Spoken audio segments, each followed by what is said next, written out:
Bonjour population, aujourd'hui j'ai décidé de vous parler des choses dans la vie pour lesquelles mon avis ne va absolument jamais changer. J'ai mis des lunettes pour faire semblant comme si je suis pertinente et chargée en bas. Première philosophie de vie sur laquelle je ne vais absolument jamais changer. Qui se ressemble, s'assemble. Dis-moi avec qui tu restes, je te dirai qui tu es. Je ne vais jamais changer d'avis dessus. T'as beau me dire, ouais mais après c'est pas parce que tu restes avec quelqu'un que t'es comme la personne-ci.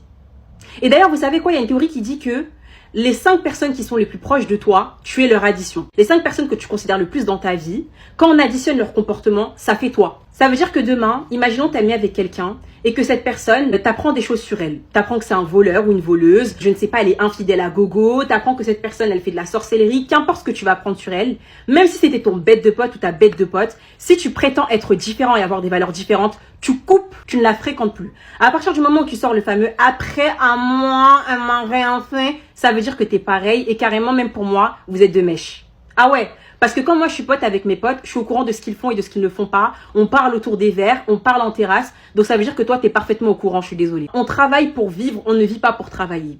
Tu n'as qu'à me proposer un poste comme la secrétaire d'Elon Musk. Ça va rien changer. Dans ma tête, on ne vit pas pour le travail. Est-ce que vous êtes au courant que vous n'êtes que des numéros? Mais je vous dis ça parce que c'est la pure vérité. Carrément, des fois, votre boss dans son bureau, il dit machin là, comment elle s'appelle? Ouais, on se souvient pas de qui vous êtes. Vous avez beau vous la donner, venir en avance pour que vos collègues, ma chérie, ton augmentation, tu l'auras pas. Et si tu l'as, c'est parce que le boss, il a une idée derrière la tête et qui se sert de toi. Et sache une chose, c'est que si demain tu crèves, allez, je laisse une demi-journée pour que les autres se remettent. Et le lendemain matin, on a ramené ton remplaçant en fait. Troisième chose sur laquelle je ne vais jamais changer d'avis. En fait, je sais pas comment vous expliquer, mais dans la France de Macron, j'ai l'impression que tout est de la faute de Macron. Imaginons là-dessus, j'ai un date et on finit par se ghoster avec le mec. Pour moi, c'est la faute de Macron. Mais je sais pas comment le prouver, mais je vous promets que c'est parce qu'on est dans la France de Macron que ça s'est fait. En fait, j'ai l'impression que depuis qu'il est venu, si on est comme on est, si on est un peu triste, etc., si c'est chaud pour trouver du travail dehors, si c'est chaud pour trouver quelqu'un de sérieux aujourd'hui dans notre génération, si parfois quand tu vois ton père ou ta mère, tu vas dans ta chambre, s'il pleut alors qu'on est en plein mois de septembre, en fait si c'est la faute de Macron. Mais aussi tu vois, si demain j'ai un bête d'outfit et que je fais du pilates et que je réussis à perdre 10 kilos, j'ai l'impression que c'est grâce à Macron. C'est parce qu'on est dans la France de Macron que j'ai réussi à faire ça. Parce que comme il y a beaucoup de stress, parce que comme c'est tendu dehors, et c'est plus facile de perdre du poids et de ne plus avoir trop faim. Donc en fait, même dans les bons moments, on arrive toujours à revenir sur Macron. Est-ce que vous avez la vision? Ensuite, il faut traiter l'être humain comme il te traite. Je vais jamais changer d'avis. Jamais. Ouais, mais c'est une mentalité de rancunier. Ouais, mais il faut pas penser comme ça. En fait, Youssoufa, tu n'as toujours pas compris de quoi il s'agit. Rendre l'appareil veut dire que tu es insignifiant dans ma vie. Que nul n'est irremplaçable. Qu'il faut pas se donner une importance suprême en pensant que les gens ont peur de toi et qu'ils peuvent pas te rendre l'appareil ou que tu es plus intelligent qu'eux, que tu vas leur mettre à l'envers ou que ci ou que ça. En fait, l'être humain, quand tu parles avec lui ou que tu t'expliques avec lui ou que tu pleures pour lui expliquer ce qu'il t'a fait, il s'en fout. Hein. Il va pas comprendre en fait.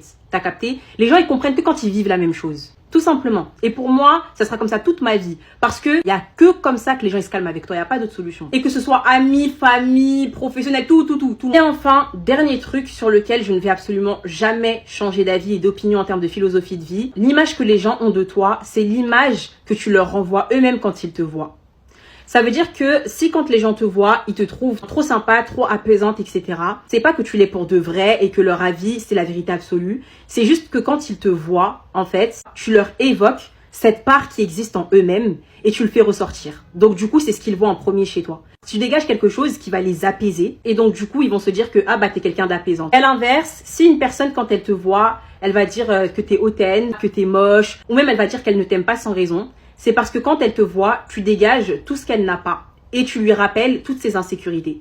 En fait, imaginons que tu es grande, tu passes à côté d'elle, elle se souvient à quel point elle enviait les filles des magazines qui faisaient ta taille et qu'elle souffre du fait d'être petite. Si elle trouve que tu es hautaine parce que t'es mince et que tu te maquilles super bien, quand elle te regarde, tu lui rappelles en fait physiquement le corps qu'elle n'a pas et tu lui rappelles aussi le visage qu'elle cherche à avoir mais qu'elle ne sait pas comment obtenir. Et je pourrais prendre cet exemple dans plein de situations, je pourrais prendre ça avec l'intelligence. En fait, ce que les gens pensent de vous, que ce soit en positif ou en négatif, c'est juste ce que vous leur renvoyez d'eux-mêmes quand ils vous voient. Ça n'a rien à voir avec vous, je vous le dis tout de suite. Ça n'a rien à voir directement avec votre vraie personne profonde. Ça, il n'y a que vous qui la connaissez. Il n'y a que vous qui savez ce que vous êtes vraiment et ce que vous n'êtes pas. Il n'y a personne qui peut le dire à votre place ou qui peut prétendre vous connaître mieux que vous-même. Ça, faut le savoir. Et ça, je reste persuadée de cette mentalité.